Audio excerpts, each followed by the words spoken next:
Hey everyone, welcome to another rapid fire review, this time for Ironwood Studios' Pacific Drive.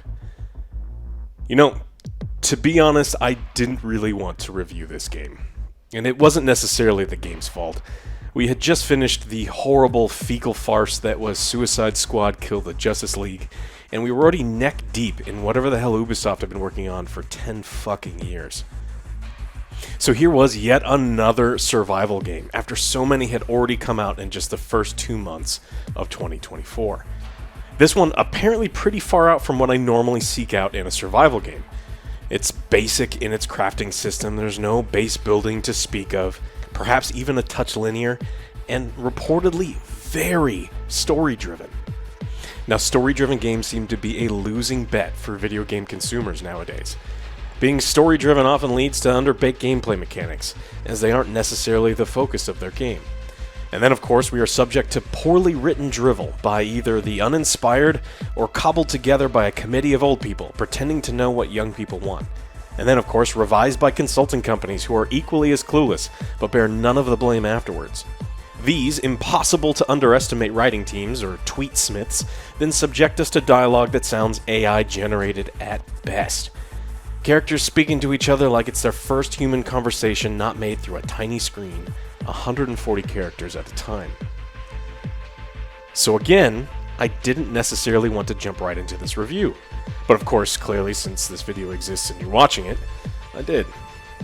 And Pacific Drive is about half of what was described to me. It is story-driven, with limited crafting and building compared to other survival games. But it really doesn't feel like a survival game to me. It's more of a looter, driver, extraction game. And it's pretty fucking good. It was exactly the palate cleanser I needed. The game wasn't just enjoyable, it's also interesting. And not how you would describe a good friend's bad cooking. I mean really interesting.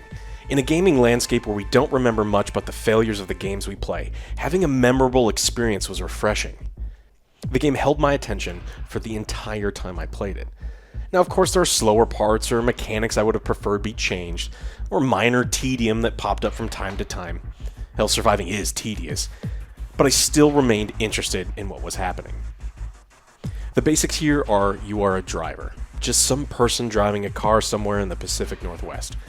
You miss an exit, take a wrong turn or two, and you find yourself alongside the Exclusion Zone, a massive area previously controlled by the government for bizarre experiments. Naturally, as something run by a shady government agency, something or many somethings go wrong, and now the zone has been sealed off, abandoned, and you are right next to its outer walls.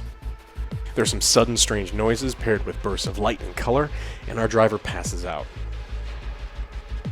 We come to inside the zone, chunks of our car strewn about, much of it in tiny pieces, and about half of it is floating weightlessly in the air around us.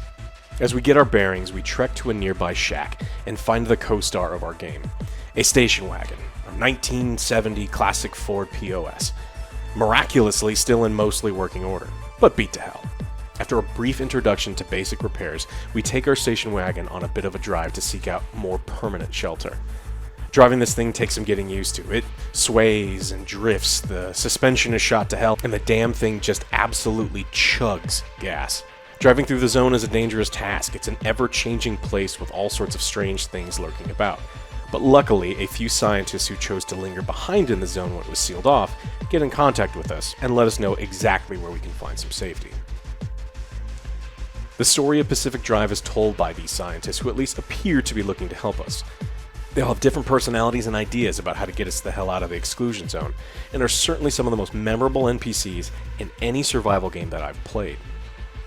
A lot of it has to do with the performance of the voice actors, who did well, but the writing also made them feel far more real than we get in other titles. There wasn't the standard hollow NPC feeling. About this?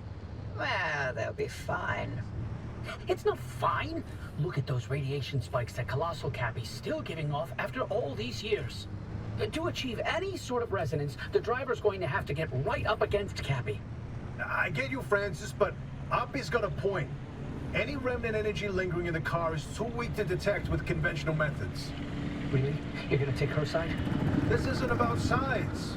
It's a good plan. I won't risk someone's life just so we can log another remnant sighting. The driver can make their own decision. I'm not forcing them to do anything. For all I care. until the instability takes them.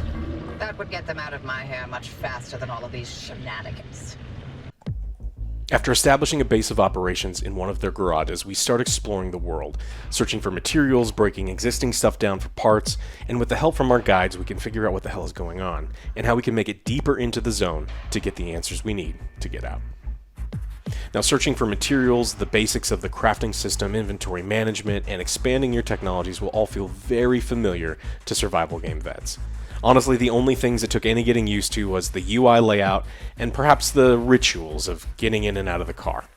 You open the car door, you get in the car, you turn on the car, you put the car in gear, you turn on the wipers, you realize you left the back hatch open, so you put the car in park, and you open the door, and you get out of the car, and close the hatch, and so on, every time. Now, it's all stuff that we do every single day, but it felt awkward in a video game, especially at first, but I got used to it. Exploring the world is exciting and dangerous, and there are consequences if things don't go the way you planned. But it's not so punishing that you won't want to get right back out there. The game is about making these runs, again, kind of a looter-driver gameplay loop. You constantly want to press deeper and deeper into the zone, so you must figure out the quirks your car has to get there, figure out how the zone plans to kill you this time around, all while developing new tech and finding supplies along the way. The individual areas you drive through shift in layout each time you go through them, and have random statuses that will change how things operate while you're there. It can make these areas covered in darkness, make the waterways corrosive, or even change how parts of your car behave. Now, unfortunately, even with these changes, driving through explored areas can feel repetitious. There are some fast travel capabilities that can be unlocked eventually, but you'll spend quite a bit of time retreading areas. And especially towards the end of the game, I just wanted to get back to the good stuff. In the end, I enjoyed my experience with Pacific Drive. The story and the characters are solid, there are deep and well-designed gameplay mechanics, and I like the extraction aspect where I was constantly pressing my luck. Look, the game isn't perfect, and it's clearly not for everyone, but if you're in the mood for a bit of exploring and a memorable narrative adventure, and won't mind all of the prep work, routine, and looting it will require, I highly recommend it. The other thing is, this game is less than $30, and in the world of $70 quadruple A games whose only use is to be bad examples, that's a pretty damn good deal. I'm going to give Pacific Drive an 8 out of 10, and I think you should play it. Thanks so much for watching this rapid fire review. Next up, I'm going to do a rapid fire for Rise of Ronin. So I'll see you then on the next Angry Joe Show.